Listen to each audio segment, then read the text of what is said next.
आज हम अपने संगठन के सिद्धांत या फिर मैं कहूँ प्रशासनिक उपकरण द एडमिनिस्ट्रेटिव टूल्स के आपके पार्ट 2 में आज हम 3 चीज़ों के बारे में देखेंगे।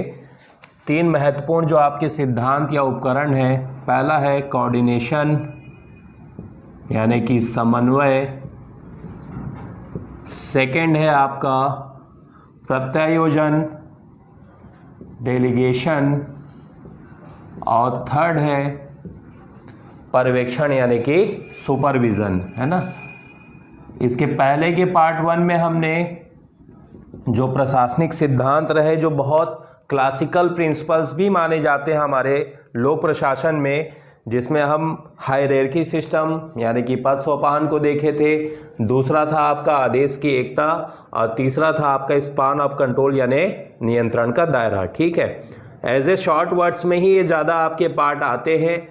कुछ कभी कभी देखेंगे, क्योंकि ये जो है समन्वय प्रत्यायोजन पर्यवेक्षण संगठन के सिद्धांत या प्रशासनिक उपकरण में जब व्यवहारवादी उपागम जब आता है आपके एक मैकेनिकल सिस्टम से आगे जब सोच लेके जाते हैं आपके लोक प्रशासन में, तो कुछ थोड़ी सी बिहेवियरल आपके टेक्निक्स आती हैं जिसमें समन्वय प्रत्यायोजन और पर्यवेक्षण क्या होते हैं, शामिल होते हैं।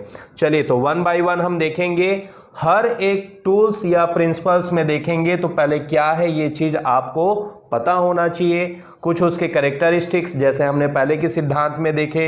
अब इसमें तकनीक थोड़ी आ जाएगी, जैसे समन्वय में देखेंगे तो तकनीक है, सुपरविज़न में भी देखेंगे तो उसकी क्या आ जा रही, तकनीक आ जा रही है। कुछ में आपके प्रकार आ जाएंगे, जैसे प्रत्यायोजन के आपके प्रकार। तो ये पार्ट वाइज भी आपके 30 वर्ड्स में क्या हो सकते हैं, क्वेश्चन हो सकते हैं। प्रत्यायोजन का अर्थ क्या है, उसका प्रकार या फिर उसके महत्व से जुड़ा हुआ आ सकता है। वैसे ही समन्वय में आपका क्या है, उसकी तकनीक और उसके लाभ या फिर आपकी चुनौतियों से रिलेटेड क्वेश्चन।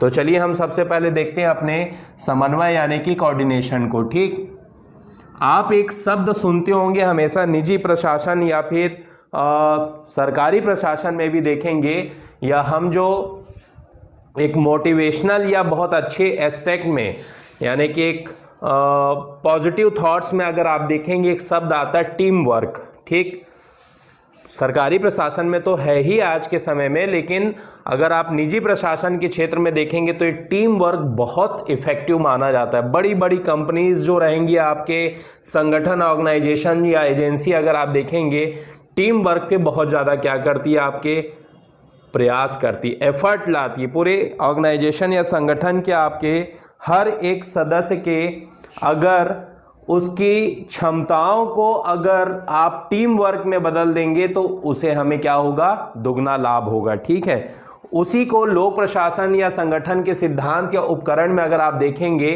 तो जो एक थियोरेटिकल जो एक नाम आप देखेंगे वो है समन्वय।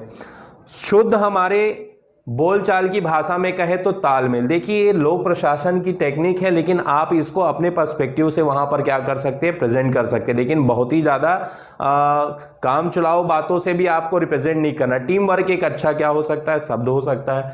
समन्वय क्या अर्थ है, मीनिंग सामान्यतः संगठन के निर्धारित लक्ष्य की प्राप्ति हेतु विभिन्न क्रियाओं में तालमेल बनाना। ठीक, यहां पर क्या आ गया आपका, क्रियाएं, यानी कि हम जो कार्य कर रहे हैं संगठन में, उन संगठन के अगर बहुत सारे कार्य हैं, आपके कार्यात्मक वर्किंग प्रिंसिपल या डिपार्टमेंट हैं, उनके मध्य में क्या बनाना, आपका तालमेल बनाना। ठीक, मूने ने संगठन के प्राथमिक सिद्धांत के रूप में अगर आप देखेंगे समन्वय को स्वीकार किया है। और मुने कहते हैं कि आप संगठन के जो भी सिद्धांत ले आइए, चाहे पद सोपान ले आइए, आदेश की एकता ले आइए, स्पान ऑफ कंट्रोल भी ले आइए, या फिर प्रत्यायोजन को भी ले लीजिए या पर्यवेक्षण भी ले लीजिए, ये सब तो ठीक है, लेकिन सबसे अनिवार्य जो सिद्धांत स्वीकार किया मुने ने, संगठन का प्रथम सिद्धांत का है आपके समन्वय को।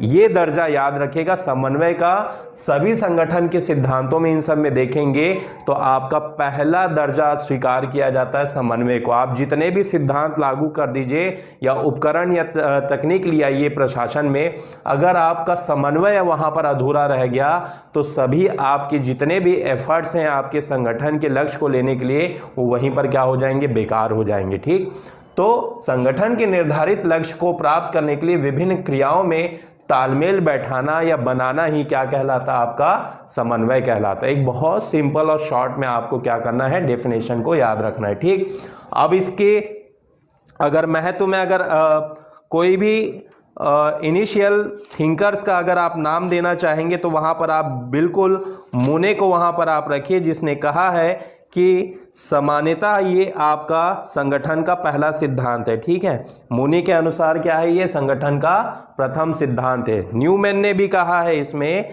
कि एक प्रक्रिया नहीं बल्कि स्वयं में क्या है, आपके लक्ष्य होता है जो एक नीति है। न्यूमैन ने क्या कहा है, समन्वय को नियति माना है। मूने के अनुसार संगठन का फर्स्ट यानी प्रथम सिद्धांत है। न्यूमैन जो आपके थिंकर हैं उन्होंने क्या कह दिया, ये नियति या भाग्य है। अब भाग्य हटा देंगे किसी भी आपके स्तर पे तो पूरी आपकी योजनाएं वहां पर क्या हो जाएंगी, समाप्त हो जाएंगी। ठीक है, तो इसको याद रखिएगा। मूने ने आपके समन्वय के आपके उसके प्लेस ऑफ या इंपॉर्टेंस को लेकर के कहा कि ये संगठन का प्रथम सिद्धांत है। न्यूमैन ने कहा ये नीति है। ठीक, समानता, समन्वय या तालमेल को अगर आप देखेंगे सकारात्मक और नकारात्मक दोनों पर्सपेक्टिव में, जब संगठन में समन्वय अपने पॉजिटिव वेज में आपके आते हैं, बहुत सारे आपके वर्किंग प्रिंसिपल में जो अब हम देखते हैं अपने इसकी कुछ कैरेक्टरिस्टिक्स हैं जिसको आपको याद रखना है समन्वय का। अब ये प्रबंध का क्या होगा, आपका अनिवार्य तत्व है। हमारा अगला जो नेक्स्ट टॉपिक रहेगा हमारे सिद्धांतों के बाद, उसे हमें प्रबंध को देखना है। प्रबंधन का जो आपका अनिवार्य एक पार्ट है, ये किसका अनिवार्य तत्व है, इसेंशियल एलिमेंट आपका समन्वय आपके प्रबंध का। ठीक है, दूसरी विशेषता संगठन की क्रियाओं में एकरूपता लाना, यूनिफॉर्मिटी। जब हम अपने संगठन या विभाग के स्तर पे काम करते हैं तो विभिन्न लोगों के कामों के बीच में जो आपके एक यूनिफॉर्मिटी लाने का जो प्रयास किया जाता है वो संगठन के आपके किसके उपकरण के माध्यम से, समन्वय के माध्यम से। ठीक, निरंतर चलने वाली प्रक्रिया, ऐसा नहीं कि आपका कुछ बहुत महत्वपूर्ण कार्य आया, आपने एक समय के लिए विभिन्न विभागों को एक साथ में कोऑर्डिनेट करने का प्रयास किया और उसके बाद ये उद्देश्य खत्म हो गया। ये निरंतर आपके संगठन में सतत रूप से, कंटिन्यूअस रूप से आपके चलने वाली प्रक्रिया के रूप में क्या की जाती है, शामिल की जाती है। ठीक है, तो दो तीन आपके कैरेक्टरिस्टिक्स पता होना चाहिए। प्रबंध का अनिवार्य तत्व संगठन की क्रियाओं में एकरूपता लाता है और ये एक प्रकार की क्या है, आपकी सतत प्रक्रिया है। ठीक है, आप विभाग में ही फाइनेंस डिपार्टमेंट में देख लीजिए या एनएसएसओ का जो वर्क होता है या जनगणना के लिए जो होने वाला कार्य है, बिना कोऑर्डिनेशन के आप भारत जैसे इतने बड़े देश की जनगणना या सेंसस का कार्य जो है जनगणना कार्यालय या फिर आयुक्त या आपके महारजिस्ट्रार के द्वारा ये काम नहीं किया जा सकता। बहुत सारी छोटी छोटी एजेंसी रहेगी, कोई जो है पेपर वर्क लेके जा रहा आपके जनगणना से जुड़ा हुआ, घर में जाएंगे तो पहले वो क्या करेंगे, आपके सर्वे करेंगे। सर्वे में आपकी बहुत सारी टीम रहेगी जो अलग अलग क्षेत्रों में रीजनल, स्टेट वाइज और स्टेट फिर डिवीजन वाइज क्या होगी, आपकी बटी होगी। और सबके बीच में आपका कोऑर्डिनेशन जब तक नहीं रहेगा तब तक ये मान के चलिए बड़े स्तर पे आप उस काम को संपन्न नहीं कर सकते हैं। ठीक है, तकनीक क्या है, समन्वय की भी कुछ टेक्निक्स होती है जिसके माध्यम से हम समन्वय को अपने प्रशासन या संगठन में क्या कर सकते हैं, प्राप्त कर सकते हैं। एक अचीव करने का जो आपका मीन या मीडियन माना जाएगा वो उसकी क्या होगी, समन्वय की तकनीक है। पहला तो आपका योजना बहुत महत्वपूर्ण माना जाता है। समानता कोऑर्डिनेशन में अगर आप देखेंगे जो योजनाएं हैं ये संगठन या प्रशासन का सबसे महत्वपूर्ण आपका तकनीक जो है आपके इसमें क्या किया गया है, स्वीकार किया गया है। तो पहली तकनीक याद रखिएगा, योजनाएं, प्लानिंग। दूसरा है अंतर्विभागीय बैठकें। आप सरकारी स्तर पे ही अगर आप देखेंगे, अगर नरवा गरवा घुरवा योजना जो है आपके ये 3 सेगमेंट में बटी हुई आपकी योजना है। छत्तीसगढ़ की एक फ्लैगशिप योजना थी जो आपके राज्य में लागू की गई थी ताकि हम अपने छत्तीसगढ़ के जो गौधन हैं आपके, उन पशुओं के आपके बाकायदा संरक्षण और उनकी उत्पादकता और जो आपके बहुत सारे जो खाद के प्रोडक्ट हैं उनसे तो प्राप्त करेंगे ही करेंगे। सड़क दुर्घटनाएं जो बढ़ रही हैं आपकी, अगर आप देखेंगे राज्य में, उसमें भी एक बहुत बड़ा एक पार्टिसिपेंट माना जा सकता है गौवंशी समूह। जो आपके जो पशुपालक होते हैं, जब वो अनुत्पादक हो जाती तो उनको छोड़ देते हैं, ठीक है। बागान यानी कि आपके घर में ही आप छोटे छोटे कुछ हॉर्टिकल्चर की जैसी सब्जियों को उगाएंगे, तो एक प्रकार से इको क्लाइमेट और आपके इन सब को लेकर के की गई योजना थी। अब इस योजना में अलग अलग विभाग जो है अलग अलग स्तर पे क्या करेंगे, कार्य करेंगे। तो योजना जो होती है, योजना बनाने में अगर आप देखेंगे समन्वय जो है आपके प्रत्यक्ष रूप से योजना की तकनीक में क्या हो जाता है, शामिल हो जाता है। अंतर विभागीय बैठकों के माध्यम से भी आपके समन्वय को क्या किया जाता है, प्राप्त किया जाता है। मौखिक या लिखित संचार भी आपके इस समन्वय का ही एक प्राप्त करने की तकनीक है। मंत्रालय का परामर्शी जो आपका एक भाग माना जाता है, ये भी आपके समन्वय की क्या मानी जाती है, तकनीक। परामर्श या कंसल्ट करके भी आप समन्वय को क्या कर सकते हैं, प्राप्त कर सकते हैं, ठीक। जैसे आप भारत के राष्ट्रपति को ही देखेंगे, आपके सर्वोच्च न्यायालय से परामर्श लेने का उनका क्या दिया गया, आपका राइट दिया गया, लेकिन दोनों एक दूसरे के बाध्य नहीं है।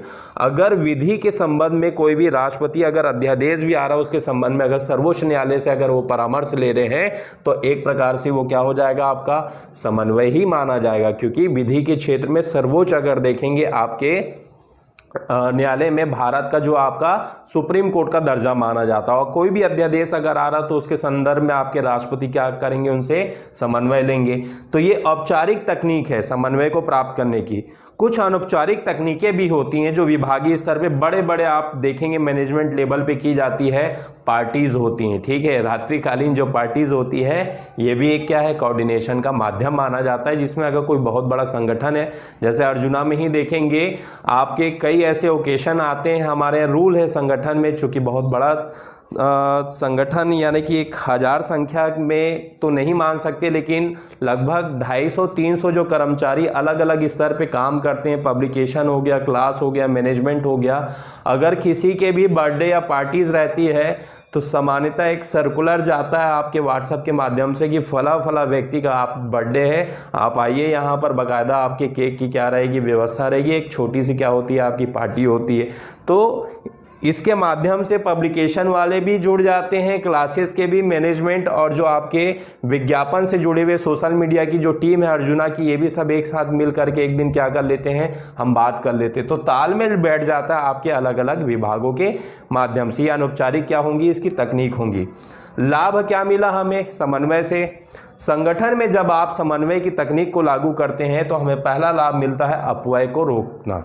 अनावश्यक खर्च जो होते हैं आपके, कई विभाग अगर फाइनेंशियल डिपार्टमेंट से जुड़ा हुआ अगर भाग रहेगा, अगर दूसरे ऐसे प्रोडक्ट वाले विभाग से अगर जुड़ा रहेगा, उसको पता रहेगा कि ये मार्केट में ये रेट है और उसके साथ में आपको उनका परामर्श मिल जाएगा, तो आप अनावश्यक खर्च को क्या कर लेंगे, रोक लेंगे।